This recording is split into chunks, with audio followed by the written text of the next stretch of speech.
Hello students, myself Anoop Chaudhary. स्वागत है आपका फिर से हमारे इस ओपन ऑफिस राइटर के नए वीडियो में। तो पिछले वीडियो में हमने देखा कि ओपन ऑफिस राइटर जो होता है उसमें कोई नया डॉक्यूमेंट किस तरह से क्रिएट करते हैं, उसे सेव करते हैं और किसी सेव्ड डॉक्यूमेंट को किस तरह से ओपन करते हैं और प्रिंट एंड उसको क्लोज, प्रिंट कैसे करते हैं और क्लोज कैसे करते हैं।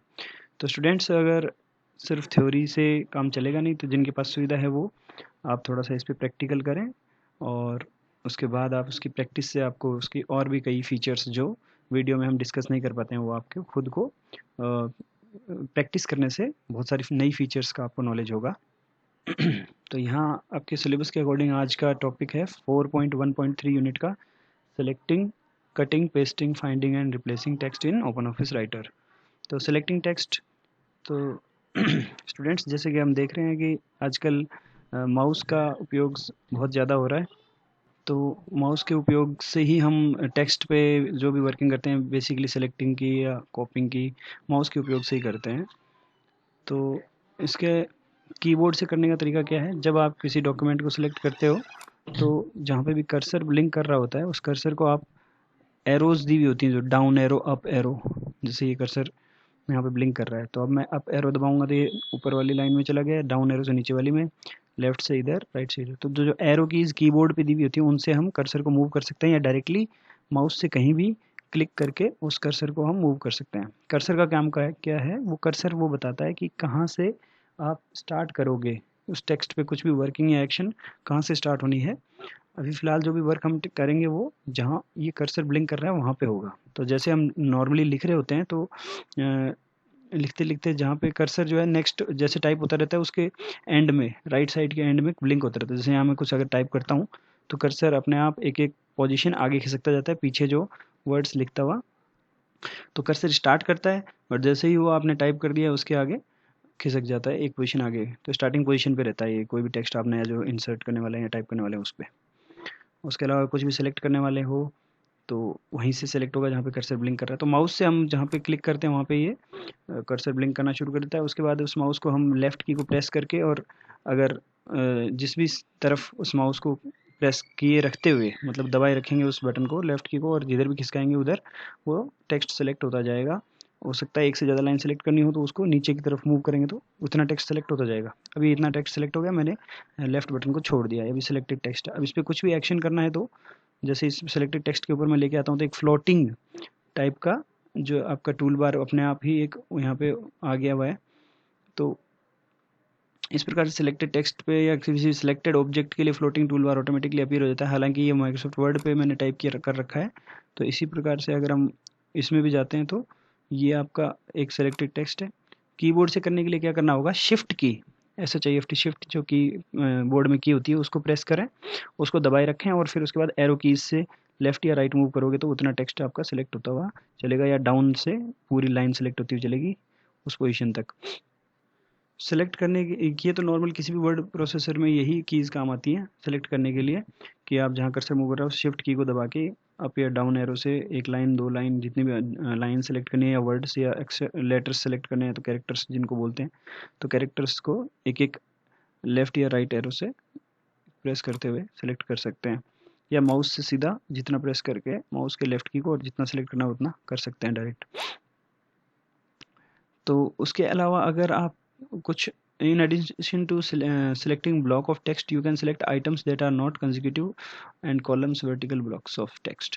इसका मतलब क्या है? इसका मतलब ये है कि आप जैसे ये तो कंजिक्यूटिव है, कंजिक्यूटिव मतलब एक के बाद एक आप सेलेक्ट करते हुए चल रहे हो आगे से आगे, आगे से आगे। अब आपको एक पोर्शन यहाँ से इतना सेलेक्ट करना है और उसके साथ में ही दूसरा पोर्शन यहाँ से इतना सेलेक्ट करना है, तो किस तरह से सेलेक्ट होता है?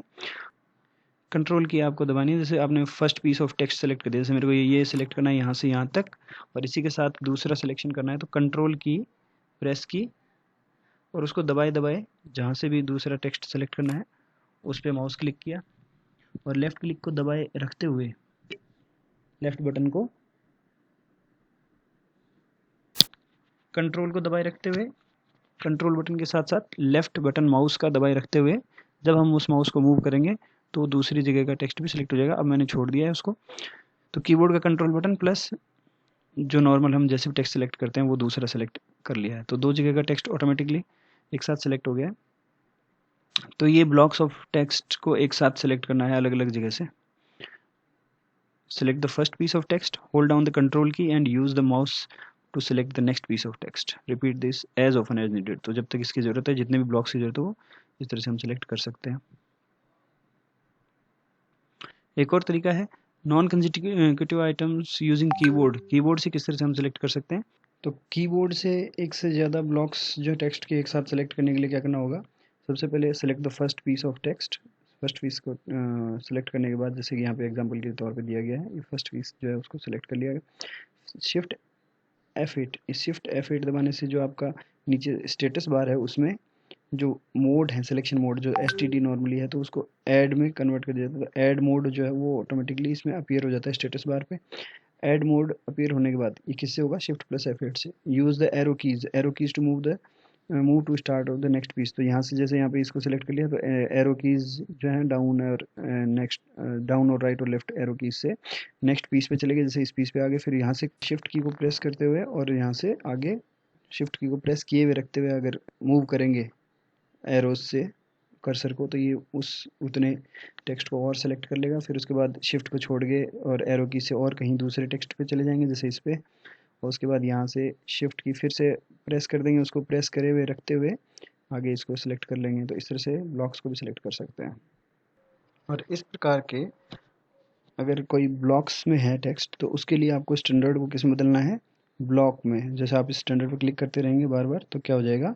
वो BLK में चेंज हो जाएगा। जैसे ये ऐड है BLK, यहाँ BLK आने लग गया।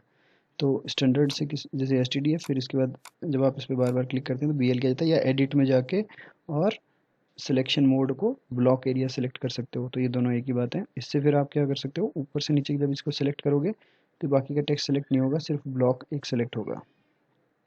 बात करते हैं कटिंग, कॉपिंग, पेस्टिंग टेक्स्ट की। तो उसके लिए नॉर्मली किसी भी वर्ड राइटर में जो कॉपी टेक्स्ट करने का, जैसे पहले सबसे पहले सेलेक्ट करो जिसको भी कॉपी करना है, जैसे सेलेक्ट किया, और फिर उसके बाद में राइट क्लिक करके आप उस पर कॉपी कर सकते हो, या फिर कंट्रोल के साथ बटन के साथ C जो है उससे कॉपी कर सकते हो, या फिर आप जो है किसी भी एडिट मेन्यू में जाके और उसको सेलेक्ट कर सकते हो।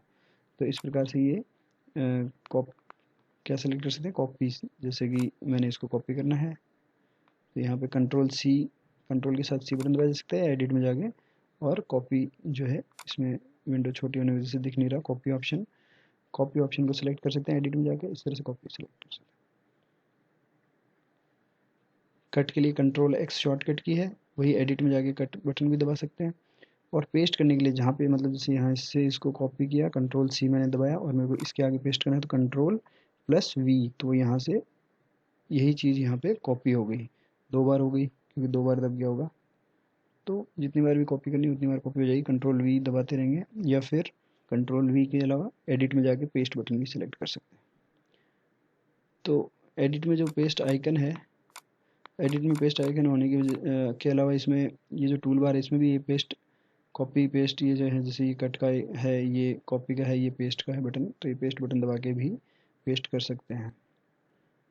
पेस्ट करने के अलग अलग तरीके हो सकते हैं। जो आपने कॉपी कर रखा है उसमें ये देखिए आप यहाँ पे कुछ दिखा है फॉर्मेटेड टेक्स्ट या अनफॉर्मेटेड टेक्स्ट। सिर्फ ओनली टेक्स्ट चाहिए, उसका फॉर्मेट जो साथ में कॉपी नहीं करना है, तो उसको अनफॉर्मेटेड टेक्स्ट सेलेक्ट कर सकते हैं अपन।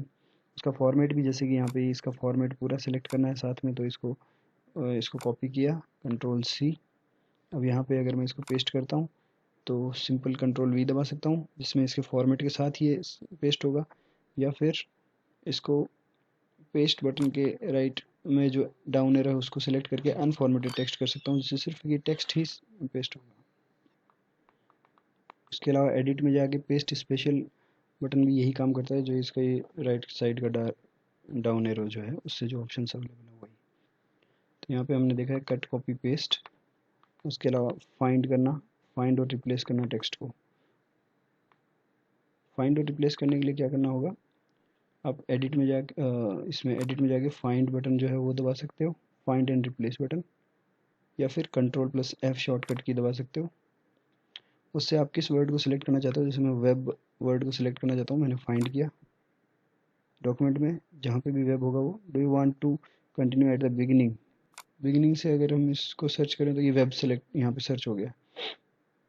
इस वेब को मैं अगर सर्च करना चाहूँ www से रिप्लेस करना चाहूँगी, जहाँ जहाँ वेब लिखा हुआ है वहाँ वहाँ पे www से रिप्लेस कर देते हैं, या रिप्लेस बटन है उससे रिप्लेस कर सकते हैं। तो open office has search end of the document, do you want to continue at the beginning, yes, okay.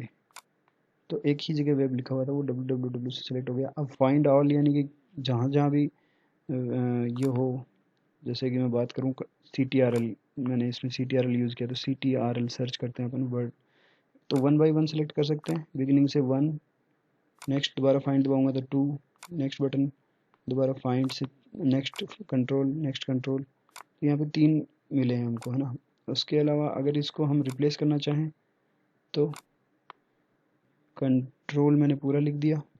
अब रिप्लेस ऑल करने का यूज़ वैसे कम ही करना चाहिए, क्योंकि कहाँ कहाँ किस प्रकार का कंट्रोल है, क्या CTRL का यूज़ कैसे कैसे हुआ है, वो हमें पूरा नॉलेज एक साथ नहीं है।